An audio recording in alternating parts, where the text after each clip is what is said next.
آج سب سے اہم ٹاپک شب برات کے حوالے سے معزز سامعین، ہم لوگ افراد اور تفریق کا شکار ہیں۔ ہمارے کچھ لوگ اس قدر اس کا انکار کر دیتے ہیں کہ انسان کو گمان ہوتا ہے کہ اس کا وجود ہی نہیں ہے، اور بعض لوگ ان تمام معاملات میں اس قدر بڑھ جاتے ہیں کہ ایسا گمان ہوتا ہے کہ سب کچھ ہی یہی ہے، سب کچھ ہی یہی رات ہے۔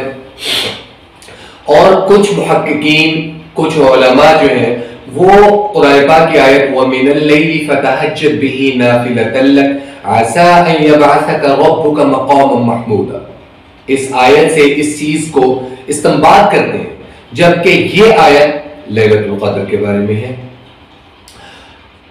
اب کچھ سوال پیدا ہوتے ہیں، میں کوشش کروں گا کہ دلیل کے ساتھ ان سوالوں کا جواب آپ کو گوش گزار کر سکوں، تاکہ میرے علم میں بھی اضافہ ہو اور آپ تک بھی مستند بات پہنچ جائے۔ میری کوئی بات اور میری کوئی چیز آپ اس سے اختلاف کرنا چاہیں تو بصد احترام اختلاف رائے کا حق ہے۔ پہلا سوال یہ ہے کہ شب برات کی فضیلت کہاں سے ثابت ہے؟ رسول اللہ صلی اللہ تعالی علیہ وسلم کی تمام ذخیرہ احادیث، ان کو اگر دیکھا جائے تو 10 صحابہ رضوان اللہ تعالی علیہم اجمعین سے ان کی فضیلت کے بارے میں احادیث موجود ہے۔ اور اب بے شک وہ چیز سند کے حوالے سے کمزور ہے، لیکن جو ان کا تسلسل ہے، ان کا بار بار آنا جو ہے مختلف راویوں کے حوالے سے اس بات کا پہنچنا، تو اہل حدیث مکتبہ فکر کے ایک بہت بڑے عالم، ان کا نام حضرت مولانا عبد الرحمن مبارک پوری، بہت منجے ہوئے عالم، انہوں نے سنن ترمذی کی شرح لکھی ہے تحفۃ الاحوذی۔ اس کے اندر انہوں نے لکھا ہے کہ حدیث کا تسلسل اور اتنی زیادہ احادیث ہیں ان کی فضیلت کے بارے میں، شب برات کی فضیلت کے بارے میں، کہ یہ حسن لغیرہ کے مقام کو پہنچتی ہے۔ لہذا اس کا سرے سے انکار کر دینا یہ بھی صحیح نہیں ہے، اور اسی کو ٹوٹلی یہ گمان کر لینا کہ صرف یہی ایک رات ہے یہ بھی صحیح نہیں ہے۔ لہذا شب برات کی جو فضیلت ہے وہ 10 صحابہ رضوان اللہ تعالی علیہم اجمعین سے موجود ہے۔ سند کے اعتبار سے بے شک وہ چیز کمزور ضرور ہے، جب ان احادیث کی تائید میں بہت سی احادیث آ جائیں تو ان کی جو فضیلت، ان کی فضیلت کو اور اس کے احترام کو، اس کے مبارک ہونے کو ہم مانیں گے۔ اب دوسرا اہم نقطہ یہ ہے کہ شب برات میں عبادت کا کوئی اسپیسیفائی خاص طریقہ بھی موجود ہے۔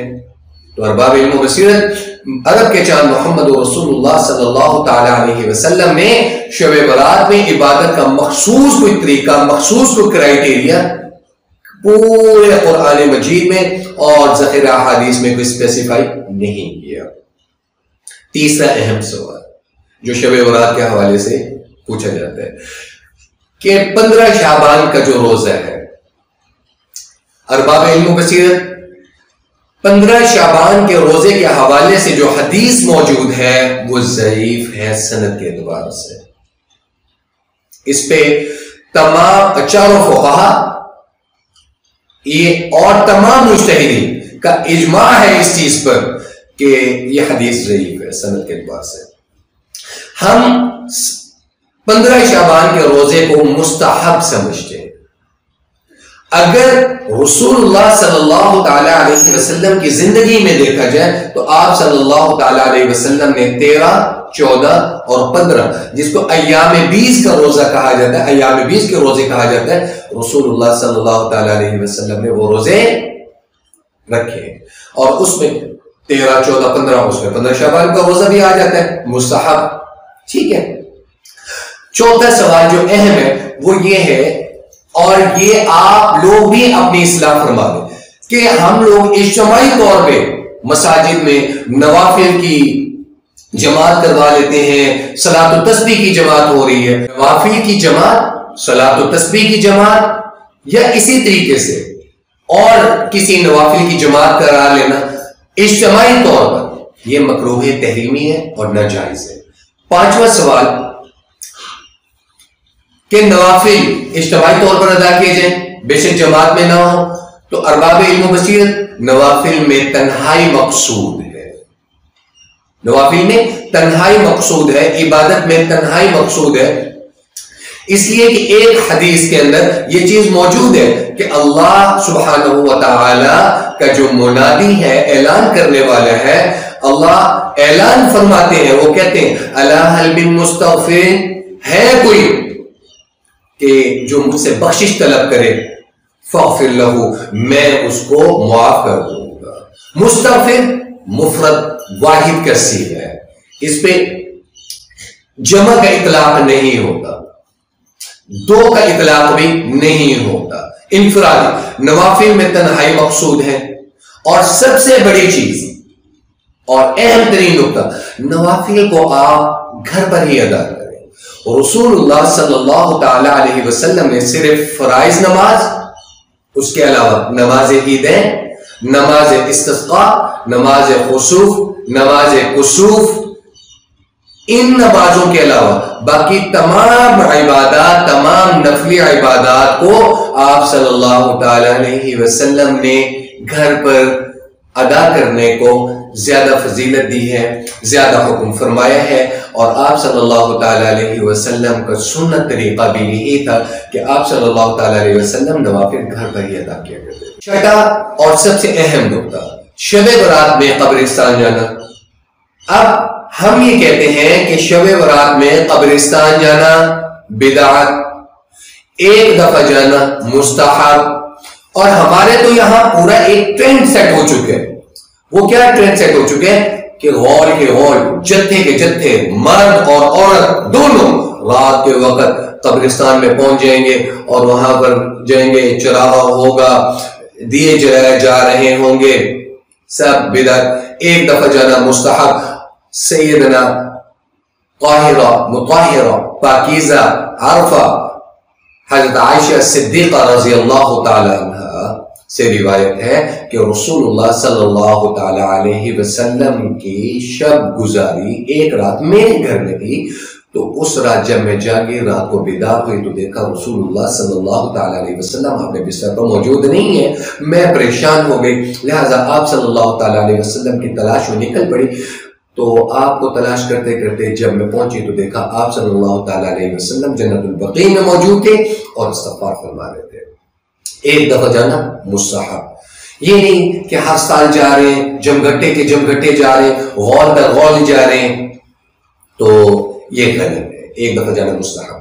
اب چند چیزیں، اس تمام چیزوں پر نچوڑ، ان تمام چیزوں پر نچوڑ میں آپ کو بتا دیتا ہوں۔ شب برات میں قبرستان جانا بدعت، ایک دفعہ جانا مستحب، اجتماعی عبادت بدعت، جلسے جلوس بدعت، پروگرامز، محافل، نعتیں، یہ وہ اجتماعی طور پر بدعت، اور اس کے علاوہ روزہ رکھنا بدعت، فرض سمجھ کے، سنت سمجھنا، مستحب سمجھ کے رکھنا جائز، اور وہ بھی جیسے رسول اللہ صلی اللہ تعالی علیہ وسلم نے ایام 20 کے روزے رکھے، 13، 14، 15، اور اس میں 15 کا روزہ شامل ہو گیا۔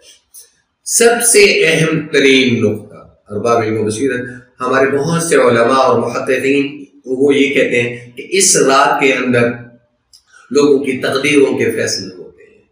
ارباب علم و بصیرت تقدیر دو قسم کی ہے، ایک ہے تقدیر مبرم اور ایک ہے تقدیر معلق۔ تقدیر مبرم وہ تقدیر جو اللہ نے فکس کر دی، which will not change، اور تقدیر معلق وہ تقدیر جو دعاؤں کے ساتھ، اسباب کے ساتھ، آپ کے عبادات کے ساتھ، آپ کے صدقات کے ساتھ، آپ کی خیرات کے ساتھ، آپ کی دعاؤں کے ساتھ، آپ کے عبادات کے ساتھ، آپ کے مانگنے کے ساتھ تبدیل ہوتی رہتی ہیں، یہ تقدیر معلق ہے۔ اور یہ جو چیز ہے، یہ لیلۃ القدر میں فیہا یفرق اس رات میں تبدیل ہوتی ہے. ٹھیک ہے. ارباب علم و بصیرت حضرت علی رضی اللہ تعالی عنہ سے سوال کیا گیا اور بڑا آؤٹ کلاس جواب اور بڑا مستند جواب اگر تقدیر کے معاملے کو سمجھنے کے لیے ہے تو مولا علی کرم اللہ وجہ الکریم انہوں نے جواب دیا. آپ سے سوال کیا گیا کہ علی تقدیر کسے کہتے ہیں؟ تو سیدنا علی رضی اللہ تعالیٰ عنہ نے فرمایا آپ کو اگر میں یہ کہوں کہ آپ کھڑے ہیں تو ایک ٹانگ اٹھا لیں تو اس شخص نے ایک ٹانگ اٹھا لی اور کہا کہ اگر میں آپ سے کہوں کہ آپ دوسری ٹانگ اٹھائیں تو آدمی حیران ہوا ہنسنے لگا کہ میں گر جاؤں گا. علی نے کہا یہی تقدیر ہے. کچھ معاملات کچھ فیصلے ایسے ہیں جو اللہ سبحانہ و تعالیٰ نے آپ کے بس میں آپ کے اختیار میں آپ کے کنٹرول میں رکھے ہیں. جتنا آپ کا بس ہے اتنا ہی ہے اور یہ کیا ہے؟ یہ تقدیر معلق ہے. اور کچھ فیصلے وہ ہیں جو اللہ سبحانہ و تعالی نے اپنی ذات اپنی صفات اپنی ربوبیت اپنی الوہیت کے بس میں رکھے ہیں. اب کون سے فیصلے انسان کے بس میں ہیں اور کون سے فیصلے اللہ کے بس میں ہیں؟ یہاں پر انسان خاموش ہے, یہاں پر الفاظ خاموش ہیں, یہاں پر محققین خاموش ہیں اور انسان اپنا محاسبہ خود کر لے کہ میرے بس میں کیا ہے اور میں کتنا بے بس ہوں. جتنا بے بس ہوں یہ تقدیر مبرم ہے اور جتنا میں آزاد ہوں یہ تقدیر معلق ہے. اور تقدیر معلق دعاؤں کے ساتھ ماں باپ کی دعائیں, اساتذہ کی دعائیں, شیوخ کی دعائیں, علماء کی دعائیں, اساتذہ کی دعائیں, اولاد کی دعائیں, بہن بھائیوں کی دعائیں, بڑوں کی دعائیں, بزرگوں کی دعائیں, آپ کے عبادات, نفل عبادات, آپ کے فرض, نماز, روزہ, حج, زکات, یہ وہ چیزیں ہیں جو ان آپ کے مانگنے کا طریقہ یہ ان آپ کی آئی ہوئی بری تقدیر کو آپ کے رزق کو بڑھا دیتی. اور ان تمام فیصلے تو ہو چکے ہیں, انسان کی پیدائش کے ساتھ ہو چکے ہیں. اب مزید کون سے فیصلے آپ کرانا چاہتے ہیں؟ تقدیر مبرم کا بھی فیصلہ ہو چکا ہے, تقدیر معلق کا بھی فیصلہ ہو چکا ہے. اللہ سبحانہ و تعالی ان فرشتوں کو آنے والے سال کے بارے میں ان احوال کے بارے میں بتا دیتے ہیں لیکن وہ یہ رات